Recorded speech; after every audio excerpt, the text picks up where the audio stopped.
us, if you reflect, have had experiences and situations where you have achieved great things, extraordinary things. There are times where you were very focused, very sharp.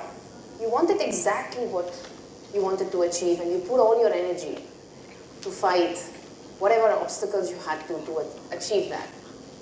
Every one of us can also think of situations in our life where we just went with the flow. We really didn't have control on what was going on. We really didn't know where whatever actions we were doing were taking us. And it's interesting to reflect about what makes these two situations so different. And what is it that we can do to actually decipher what really makes a purposeful life and what really makes a purposeful effort. And if we can maximize the number of times in our life that we are actually driving our efforts towards a purpose, then probably not only happiness and money can go together, as we saw in the previous video, but probably there'll be a lot more fulfillment and enrichment that we can have in our life. So that's what I want to talk to you about today. What is it that makes life purposeful? And when I reflect, and I'm a little older than many of you in the room, what are those times that were really important times of my life? I go back when I was studying in senior school. I was an average student. Somewhere, somehow clicked, said that, I really want to do something with my life, and hence I'll have to study, like some of you were some few years ago before you went to college. And I realized that I had to choose a profession that I really felt would make a difference to my life and to the society, and I wanted to go to the best school possible. So from an average student, suddenly I became a really disciplined, very hardworking student, so much so that not only I topped in my college, but also I went to the school I wanted and I studied the degree I wanted. Fast forward a few years, when I was working in HR, and I worked in HR for around 10 years, I decided that to grow I had to do my MBA, and again I was very sharp and very focused that I wanted to go to a top school, and I did my GMAT, I did my TOEFL, and I worked really hard to do that. Today I'm an entrepreneur, and I'm very focused and I'm very sharp on what I want to achieve with our community. I run a media business for the HR professionals, and again I'm very sharp and very focused and very disciplined. So why I'm telling you these stories? I'm telling you these stories because I was preparing for this talk, I thought, what is it? Because these are my stories, but each one of us have those stories of moments of our life where we actually achieved what we wanted, whatever that was. Whatever that was. So what is it that makes those situations happen? 3 things that makes this happen as I reflect.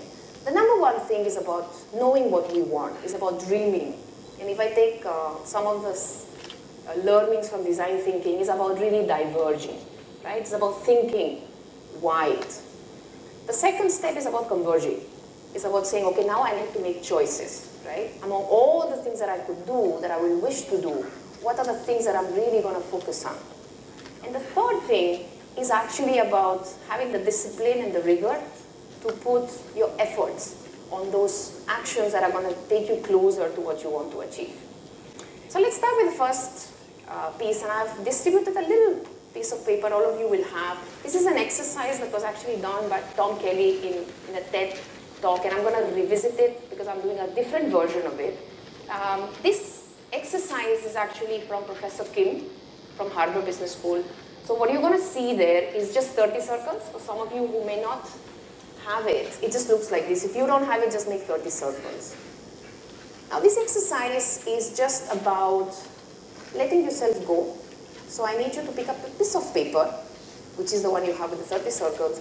Pick up a pen or a pencil or a marker or anything that you can draw with.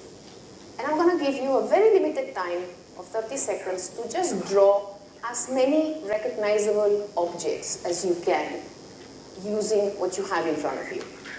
As many recognizable objects. Quality is not the metric, quantity is the metric. The whole point is about letting yourself go. So time starts now. Remember, quantity is what matters. So let yourself go. Don't stop your thoughts. Let it flow. Play with it.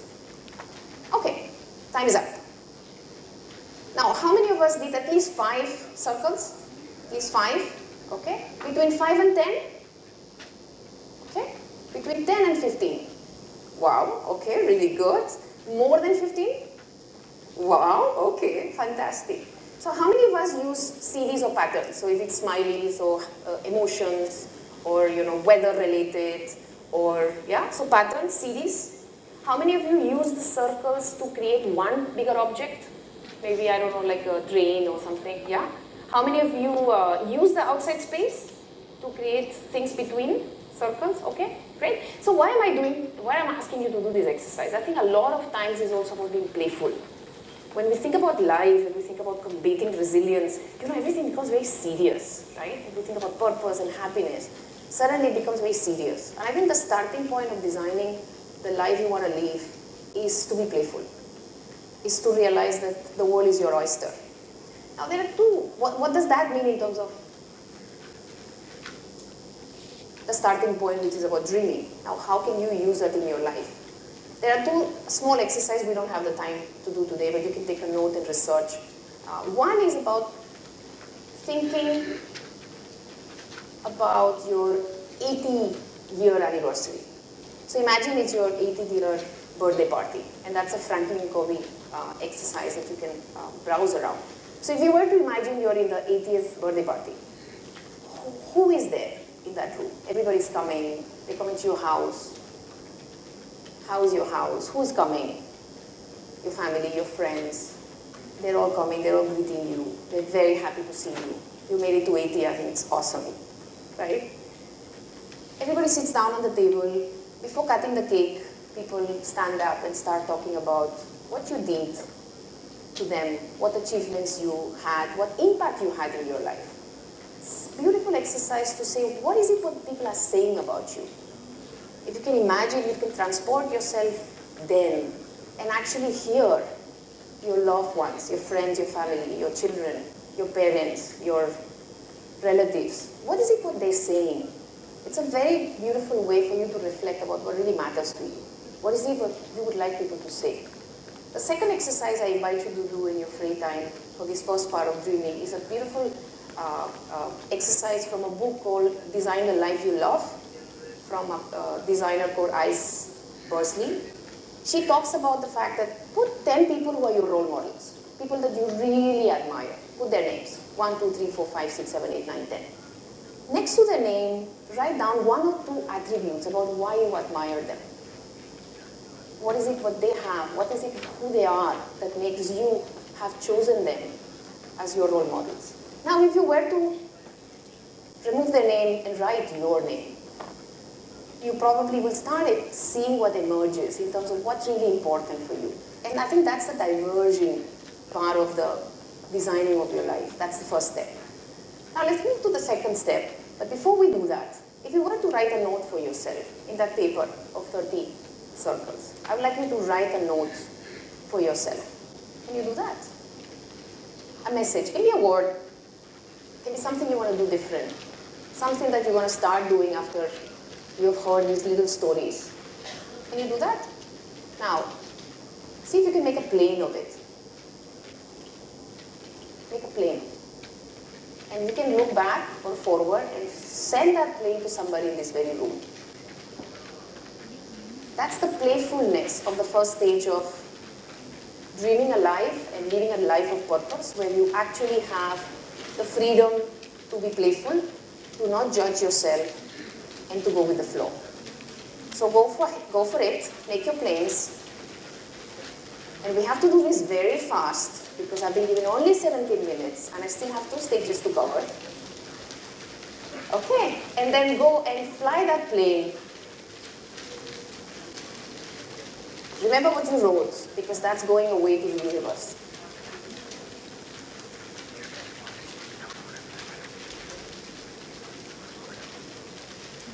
Okay, go for it. Wonderful. Great.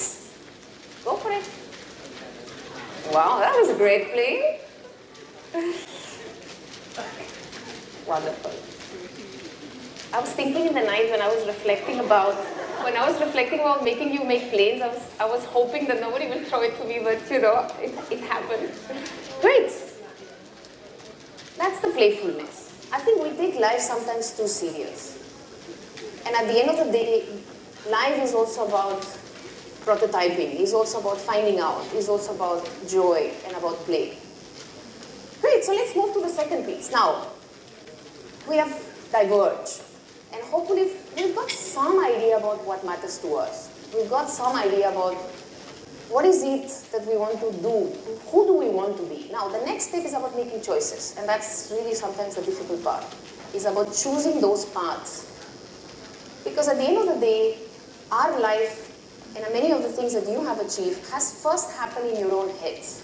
If you reflect, I remember when I came to ISB to do my MBA, I was sitting in Spain and I thought I want to do an MBA in an awesome school, top school, but I don't want to do it in the typical places. I want to go to a new place which will be very, very exciting for me personally. So I found ISB. It was a Kellogg-Wharton program. It ticked all my boxes. And I thought, I want to go there. Now, the second step is about making that choice. Once you make that choice, it's about visualizing it. Like an architect will create a complete blueprint before you even put a simple brick. Before you put a brick, you will have the blueprint of every single part of the building. Life first happens in your own mind. The more you visualize it, the more clarity you have in your head. I read everything I could about India. I read everything I could about being here, the history. It was a way for me to start getting immersed into what will happen in the future. I still had not even applied. I still didn't even know I will go to ISB. But it's just that transporting myself to that opportunity is what gives you that resilience to study hard, to do your GMAT, to do your TOEFL, to work hard, to be determined. So visualization is a very powerful thing. It gives you that energy, it gives you that opportunity to reflect about how your life is going to be. And I'm going to give you a very small story. I was in Bombay on Wednesday, and I met this actor, Ashish Vidyard. And he said something very interesting. He was talking to me about a talk that he had done for a large telecom business. And he spoke to me about the fact that he spoke to everyone about the importance of listening to and listening for. And he explained that what it meant to me. He said listening to means you listen to yourself, which is really what we have done in the first stage, right? It's about listening to what matters to you, what is important to you as a unique individual. Listening for is about being open to opportunities. And it was very beautiful because I was preparing for this talk. So I was in that process of listening to. I was in the process to say, okay, what is it that I can talk to all of you that will be meaningful to all of you? I was in that process of searching within. And when I'm in that process of searching within is when I can hear him telling a story that is so relevant. So it's only when you listen to you can then listen for. And it's so beautiful if you really think about it. But if you don't know what you're going, if I would not have known that I'm probably going to speak to all of you about this today, it would have just been another story. And it probably wouldn't have been registering. But I was seeking. So that's the power of the second step of making choices. And as you make those choices, you visualize. And you know the beauty of this is that it's not a one-time exercise. Like anything in design, right? You diverge and you converge, and then you diverge and you converge, and you diverge and you converge. And that's what you do in life. So when people come, especially for some of you who are students, and you're going for your placement, they say, but what do you want to do with your life? And you're like, I don't know, right? Even I don't know. But it's that beautiful thing about diverging and saying, well, I don't know, but you know, it could be something related to this. Then you converge. Okay, then what it could be, and then you diverge again, and then you converge again. And that's the fun, because at the end of the day, that's what we are here for, to really try to find that purpose. And the sooner we found it, probably the more meaningful our life will be. Now the third step, which is the difficult part, these are very simple steps, but not simplistic, right? The third step is about transforming those blueprints into action. And now this is the tricky part. we live in a life where there's so much going on that you could actually live your life and be busy 24/7 without actually having absolutely no goals or purpose in your life. We are just surrounded by the whirlwind. Things that just go on, and there is urgency everywhere. And so urgency is acting on us, life is acting on us instead of us acting on what's important to us. Right? So this is the tricky part. And I love this quote from Franklin Covey. Have you ever been too busy driving to stop and fuel your tank?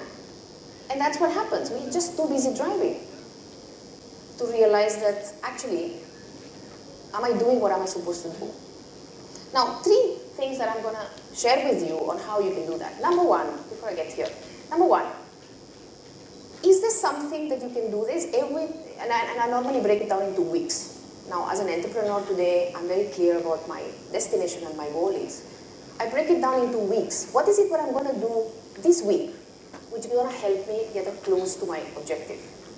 Now, what I'm going to do needs to be something in my area of influence.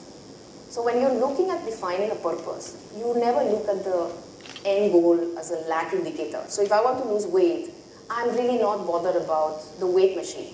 What I need to be focused on is how much I will eat and how much I will exercise. If you have to study and you have to top your class, you really shouldn't bother about your scores. You should bother about how well I've understood the subject from breadth and depth, because those will be the indicators, right? Now, some of you will tell me, oh, this is all fine, but how do you really know how to reach that destination?